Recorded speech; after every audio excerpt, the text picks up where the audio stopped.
जय जय श्री राधे, जय जय श्री कृष्णा। मित्रों, मैं महेश पाठक सीधाम वृंदावन से अपना यूट्यूब के चैनल ज्योतिष सेवा वृंदावन में आपका स्वागत करता हूं। आज चर्चा का विषय है कि शनि देवता 30 जनवरी को रात को 9:41 हमारा जो यहाँ का पंचांग है उसके अनुसार रात को 9:41 पे अस्त हो रहे हैं। और शनि के अस्त होने के बाद बाकी जो और राशियां हैं उन पर क्या क्या प्रभाव होगा। अब मैं आपको एक चीज़ बताऊं, अस्त का मतलब होता है कि सूर्य के नज़दीक जो ग्रह पहुंचता है, कोई भी ग्रह हो राहु केतु को छोड़कर, तो वो जो ग्रह हैं एक जो उनकी एक मियादी होती है, लिमिट होती है, उतने अंश तक वो अस्त हो जाते हैं। तो शनि महाराज यहाँ 16 अंश तक अस्त रहेंगे और 16 डिग्री तक शनि महाराज सूर्य के समीप जाने पर अस्त हो जाते हैं। तो शनि का जो अस्त होने का ये समय है, ये पश्चिम में है, पश्चिम में अस्त हो रहे हैं। तो इसका जो प्रभाव है वो 12 राशियों पर कैसा रहेगा। तो अस्त का मतलब होता है कि एक जो ग्रह है उसकी जो सीधी किरणें जात के ऊपर पड़ती है तो उन किरणों में प्रभाव में कमी आ जाती है। जो शनि की रश्मियां हैं उन रश्मियों में कमी आती है। शनि के जो फल हैं, शनि हमें जो जो देता है, हर लग्न के हिसाब से शनि का अलग फल है कि शनि कभी किसी को क्या देता है, किसी को क्या देता है, किसी को क्या देता है। लेकिन शनि वैसे कर्म फल का दाता है।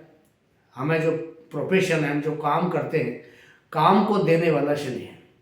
लेकिन उसके बाद बहुत सारे भौतिक सुख, भाग्य, बीमारी, रोग, मृत्यु, अच्छी आयु, ये सब हमें शनि देता है। तो शनि के हमारी जो कुंडली है उसमें बहुत कई सारे कार्य तत्व हैं। तो आज बात करने जा रहे हैं अगर शनि अस्त है तो कौन कौन सी राशि वालों के लिए वो क्या क्या प्रभाव करेगा। अस्त शनि प्रभाव में कमी करता है, ये तो मैं आपको बता चुका हूँ। अब किन किन चीज़ों की जो प्रभाव हैं, कहाँ कहाँ शनि बैठा है किसकी कुंडली में, तो प्रभाव में कमी करता है। शनि की महादशा हो, अंतर्दशा हो, किसी की 7.5 में शनि चल रहा हो, किसी की ढैया में शनि चल रहा हो, तो उनके प्रभाव में भी कमी करता है। 7.5 में चल रहा है, प्रभाव उसका अस्त रहेगा तो अच्छा होगा, उसके लिए नुकसानदायक नहीं रहेगा। ढैया चल रही है, ढैया अगर अशुभ प्रभाव दे रही है तो जिस दौरान ये शनि अस्त है उतने समय के लिए उसकी ढैया का प्रभाव थोड़ा शुभ रहेगा, अशुभ कम हो जाएगा। तो शुभता अगर दे रहा है तो वहाँ अशुभता होगी, और जहाँ अशुभता दे रहा है वहाँ शुभता प्रदान हो जाएगी। ये इसका कहने का मतलब है कि शनि जैसे अस्त है तो जिस राशि को वो अशुभ प्रभाव दे रहा है, जितने दिन के लिए वो अस्त है उतने दिन के लिए शुभ प्रभाव वहाँ उसको मिलने लग जाएगा।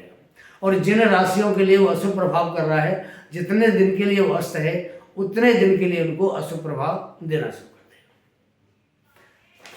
शनि 30 जनवरी रात्रि 9:41 पर अस्त हो रहे हैं पश्चिम में, और इनका जो उदय काल है वो है 5 मार्च को और 6:02 शाम को। हमारे पंचांग के अनुसार यही समय है इनका कि 5 मार्च को शाम को 6:02 पे ये पूर्व में उदय होंगे, और 30 जनवरी को रात को 9:41 पे ये पश्चिम में अस्त हो जाए। अब बात करते हैं कि शनि का जो प्रभाव है अस्त होने के बाद किस किस राशि को क्या मिलेगा। सबसे पहले बात करते हैं मेष राशि के लिए। मेष राशि के लिए शनि 10वें भाव का स्वामी बनता है और लाभ भाव का स्वामी बनता है। तो 10वें का स्वामी बनने से जो कर्म क्षेत्र है, 10वें भाव से हम जो देखते हैं, कार्य देखते हैं, प्रोफेशन देखते हैं, जॉब भी देखते हैं। तो 10वां भाव हमारी जीविका का साधन है, तो नौकरी भी देखेंगे और उसे व्यापार बिजनेस भी देखते हैं। तो जितने जातक मेष राशि के व्यापार करते हैं उनको व्यापार में कहीं ना कहीं रुकावट आएगी 5 मार्च तक, 30 जनवरी से 5 मार्च तक। और जो जातक जॉब करते हैं, नौकरी करते हैं, उनकी नौकरी में भी कहीं ना कहीं उनको परेशानी पैदा होगी। तो इस चीज़ का ध्यान रखें कि शनि 5 मार्च तक अस्त है, तो इनको इनके प्रोफेशन में, इनकी जॉब में इनको परेशानी पैदा होगी। अब शनि या लाभ भाव का मालिक भी बनता है, एकादश भाव, लाभ भाव, आय भाव। जब बिजनेस में, काम में कमी होगी तो कहीं ना कहीं लाभ भी कम होता है। तो इस प्रकार शनि मेष राशि वालों के लिए उनके कार्य में उनके जॉब में, नौकरी में कहीं ना कहीं दिक्कत करेगा, कमी करेगा। तो 1 महीना और 5 दिन के करीब समय है ये, कि 30 जनवरी से और 5 मार्च तक थोड़ा समय इन राशियों के लिए शनि के द्वारा दिए जाने वाले कामों के लिए ठीक नहीं है। मैं ये नहीं कह रहा कि इनके काम सबके बंद हो जाएंगे, ऐसा नहीं है। शनि जो काम देता है उस काम में कहीं ना कहीं रुकावट अवश्य है। वृष राशि की बात करते हैं। वृष राशि के लिए शनि भाग्य का स्वामी बनता है और कर्म भाव का स्वामी बनता है। अब कर्म भाव के अंदर विचय गोचर कर रहे हो अभी शनि महाराज, तो कर्म भाव में कहीं ना कहीं वृष राशि वालों के लिए भी कोई कमी करेंगे, उनके व्यापार में, बिजनेस में उनको भी दिक्कत महसूस होगी। भाग्य का स्वामी बनने से भाग्य भी थोड़ा इस 1 महीने 5 दिन के अंदर कम साथ देगा, तो वृष राशि वालों के लिए भी ये बनता है। मिथुन राशि की बात करते हैं।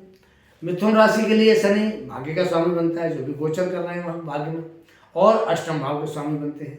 अब भाग्य के स्वामी बनने के बाद में भाग्य में कहीं ना कहीं मिथुन राशि के लिए भी कमी करेंगे, और अष्टम भाव के स्वामी बनने के बाद ये कहीं ना कहीं रोग भी पैदा करेंगे मिथुन राशि वालों के लिए।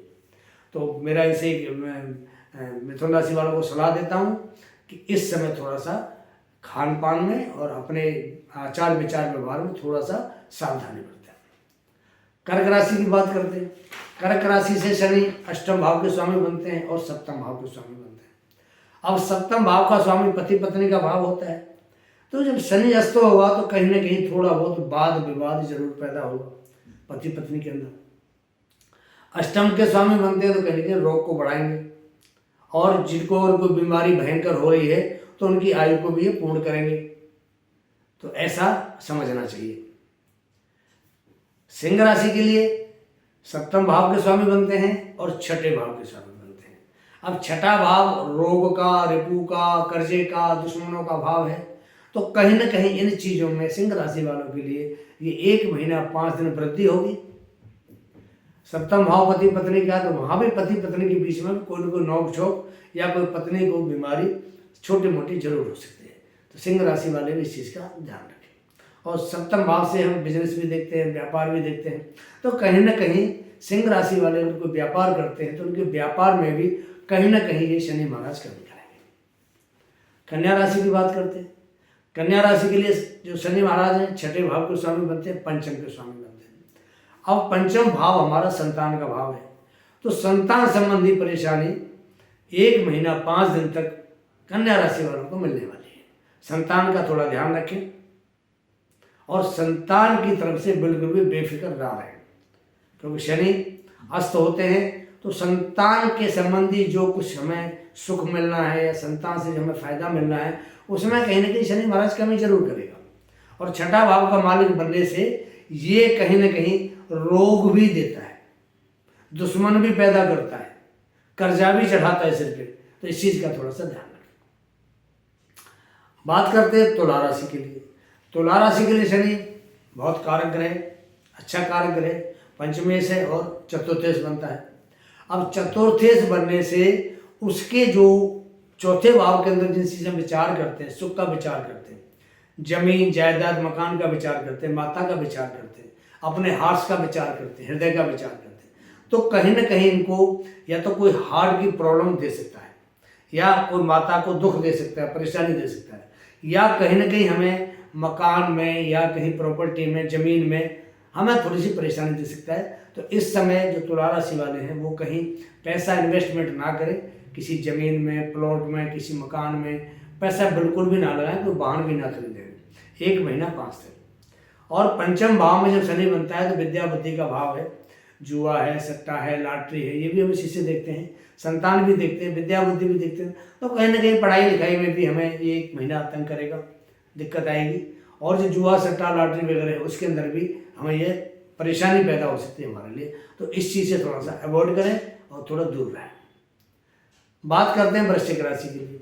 वृश्चिक राशि के लिए शनि हालांकि बहुत अच्छा कारक ग्रह है, क्योंकि ये तीसरा और चौथे भाव का मालिक बनता है, तो तीसरे का मालिक बनने से अच्छा प्रभाव देगा और चौथे का मालिक बनने से भी अच्छा प्रभाव देगा। तो यहाँ इनको ये सलाह दी जाती है वृश्चिक राशि वालों के लिए कि चौथे भाव का स्वामी बनने से शनि आपको कोई न कोई तकलीफ जरूर देगा, क्योंकि वैसे भी वृश्चिक राशि पर ढैया शुरू है, तो ढैया का प्रभाव साथ में शनि अस्त है, इसका जो प्रभाव है, तो वृश्चिक राशि वालों के लिए ये महीना ठीक नहीं जाने वाला। कहीं ना कहीं घर में सुख में सुविधा में कमी होगी। तीसरे भाव पराक्रम का भाव है, तो कहीं ना कहीं इसको हिम्मत भी इसकी कई बार जवाब दी जाएगी। पराक्रमी जो पराक्रम भाव का मालिक है अगर अस्त होगा तो आदमी के अंदर ऐसी थोड़ी सी जैसे ऊर्जा होती है, पॉजिटिव ऊर्जा, उसमें कहीं ना कहीं ये कमी करेगा। बात करते हैं धनु राशि के लिए। धनु राशि के लिए बहुत ज़्यादा योग कारक है। सेकंड भाव का स्वामी बनता है धन भाव का, और तीसरे भाव का स्वामी बनता है। तो धन भाव का स्वामी बनने से कहीं ना कहीं पैसे की जो एक आवागमन है उसमें कमी करेगा, और तीसरे भाव का स्वामी बनने से कहीं ना कहीं आदमी की जो पॉजिटिव एनर्जी होती है उसको डाउन करेगा। तो यहाँ थोड़ा धनु राशि वालों के लिए भी परेशानी है। मैं आपको उपाय भी बता रहा हूँ साथ में कि इसके लिए अगर किसी के लिए दिक्कत है उसको उपाय क्या करने चाहिए। मैं बीच में थोड़ा सा आपसे विराम चाहता हूँ, दो बात अपनी भी करना चाहता हूँ। हमारा चैनल ज्योतिष सेवा वृंदावन आपके सामने है, बहुत अच्छा आप सबके सहयोग से चैनल हमारा तरक्की कर रहा है, बहुत अच्छा चल रहा है। मैं इसके लिए आप सबको धन्यवाद देता हूँ। और मैं जो हमारा कार्य है वो है कुंडली विश्लेषण का। तो जिनको अपनी कुंडली के बारे में जानकारी चाहिए, अपने बारे में जानकारी चाहिए, या जो अपनी कुंडली का विश्लेषण कराना चाहते हैं, प्रेडिक्शन कराना चाहते हैं, अपनी date of birth, time of birth और बर्थ ऑफ प्लेस, 3 चीज़ हमें, हमारा व्हाट्सएप नंबर आपके सामने है, इस पे भेजें। आपको सटीक और जो उपयुक्त तो आपके लिए समाधान होगा वो आपको बताया जाएगा। दूसरी बात, जो दर्शक हमसे नए जुड़ रहे हैं, मेरा निवेदन है कि सबसे पहले मेरे चैनल को सब्सक्राइब करें। मेरा निवेदन है आपसे, सब्सक्राइब करें, बेल पुश आइकॉन उसको ऑन करें, और इसके बाद में मेरे चैनल को लाइक करके और इसको शेयर अवश्य करें। शेयर करने का मतलब है कि जो जानकारी मैं आपको दे रहा हूँ वो जानकारी आपके द्वारा आपके मित्रों को मिलनी चाहिए। अब बात करते हैं मकर राशि के लिए। तो मैंने आपको धनु के बारे में बताया कि धनु के लिए भी कहीं ना कहीं पैसे का आवागमन थोड़ा कम रहेगा इस महीने। परिवार है, कुटुंब का अभाव है, उसमें कहीं ना कहीं कोई डिस्प्यूट रहेगा। परिवार में भी किसी के साथ कोई भी अनबन हो सकती है, और जो पॉजिटिव ऊर्जा है वो कहीं ना कहीं उसका ग्राफ डाउन होगा, नीचे रहेगी। पराक्रम कम होगा, हिम्मत थोड़ी कम काम करेगी। मकर राशि वालों की बात करते हैं। मकर राशि वालों के लिए जो शनि महाराज है वो दूसरे भाव का स्वामी बनता है और पहले भाव का स्वामी बनता है। अब पहले भाव का स्वामी बनने से कोई दिमाग में कुछ न कुछ परेशानी आएगी। क्यों आएंगी? कि दूसरे भाव का मालिक है, और दूसरे भाव का मालिक बनने के बाद वो परिवार का, कुटुंब का भाव है, तो वहाँ परिवार में, कुटुंब में कोई ना कोई बात अवश्य पैदा होगी महीने के अंदर, उससे थोड़ा बच के रहें। तो मकर राशि के लिए भी ये टाइम बढ़िया नहीं है, क्योंकि एक महीना थोड़ा सा, क्योंकि शनि के अंदर एक्चुअली अभी थोड़ी डिग्री भी कम है, तो इसलिए शनि ने कोई फायदा भी लोगों को दिया नहीं है। पिछले कई सालों से मकर राशि वाले बहुत परेशान थे, तो उनको उम्मीद थी कि अभी राहत मिल जाएगी 27 जनवरी के बाद में। लेकिन मैं आपको बड़ी क्लियर बात कर रहा हूँ कि शनि का डिग्री कम है और अभी अस्त की पोजीशन में शनि है। तो ये 5 मार्च के बाद शनि की डिग्री बढ़ेगी। जैसे ही ये 5-6 डिग्री का शनि होगा को मकर राशि वालों को फायदा देना शुरू करेगा। तो जो पिछले वो 3 साल से 4 साल से परेशान थे पैसे की वजह से, या उनका काम धंधा रोजी रोजगार उसमें कमी थी, धन की कमी थी, बीमारी का भी उनके कोई ना कोई चक्कर लगा हुआ था, तो उस वजह से जो परेशानी थी मकर राशि वालों को अभी और उसका 1 महीना इंतजार करना पड़ेगा। और जैसे ही शनि 5 मार्च के बाद शनि की डिग्री बढ़ेगी, उसके बाद शनि इनको लाभ देना शुरू करेगा, अच्छा लाभ देगा। कुंभ राशि की बात करते हैं। कुंभ राशि में शनि 12वें घर का मालिक बनता है और लगन राशि का मालिक बनता है। प्रथम भाव और 12वां भाव, 2 भावों का मालिक बनता है। अब 12वें भाव का मालिक बनने से खर्चे बढ़ा देगा कुंभ राशि वालों को। अस्त हो गया तो खर्चों पे नियंत्रण नहीं रहेगा। तो जो कुंभ राशि वाले हैं वो उनको थोड़ा सचेत करना चाहता हूँ कि एक तो थोड़ा सा कोई आपको दिमागी तनाव भी रह सकता है, क्योंकि शनि आपका प्रथम भाव का स्वामी बनता है, और प्रथम भाव का स्वामी अगर वहाँ बैठता है और अस्त है तो कोई भी चीज़ आपको थोड़ी अटैक कर सकती है। तो इस चीज़ का थोड़ा ध्यान रखें कि अपना खान पान थोड़ा जिस तरह जैसे आप खाते पीते हैं थोड़ा उसमें सामान्य तरीके से ठीक से अपना खान पान खाएं, ताकि आपको फिजिकली हेल्थ का कोई इश्यू ना हो। दूसरी 12वें भाव का स्वामी बनने से खर्चे जरूर बढ़ाएगा। कहीं हो सकता है आप विदेश में बैठे, आप अपने देश आना चाहते हैं तो समय लगेगा 1 महीने का, उसके बाद ही आ पाएंगे। तो शनि अस्त है तो दिक्कत करेगा, वहाँ आने जाने में दिक्कत करेगा आपके लिए। अब बात करते हैं मीन राशि की। मीन राशि से शनि 11वें भाव का स्वामी और 12वें भाव को, 2 भावों के स्वामी बनते हैं, 11वां और 12वां। 11वां भाव लाभ का भाव है, तो मीन राशि वालों के लिए लाभ कम हो जाएगा 1 महीना। लाभ नहीं मिलेगा उनको प्रोफेशनल जॉब से। और जो 12वें भाव का स्वामी बनता है शनि महाराज, उससे उनके खर्चे बढ़ेंगे और हो सकता है कि कोई छोटा मोटा उनको हेल्थ का इशू भी उनके सामने आ जाए। तो ये 12 राशियों का शनि के अस्त होने का मैंने आपको फल बताया कि 12 राशियों के लिए शनि क्या फल करेगा। अब बात करते हैं उपाय की। देखिए, जो ग्रह अस्त होता है हमें उसका सबसे पहली बात उसका जाप करना चाहिए। सबसे पहला उपाय, आप उस ग्रह का जाप कीजिए। आपको अगर उसका फल अनुकूल मिल रहा है तो प्रतिकूल मिलना शुरू हो जाएगा। शनि का मंत्र है ओम प्राम प्रीम प्रोम सह शनिश्चराय नमः। दूसरा मंत्र है ओम शम शनिश्चराय नमः। इन दोनों मंत्रों में से आप कोई सा भी जाप कर सकते हैं। रुद्राक्ष की आपने माला लेनी है, शनिवार से जाप शुरू करना है और रोजाना करना है।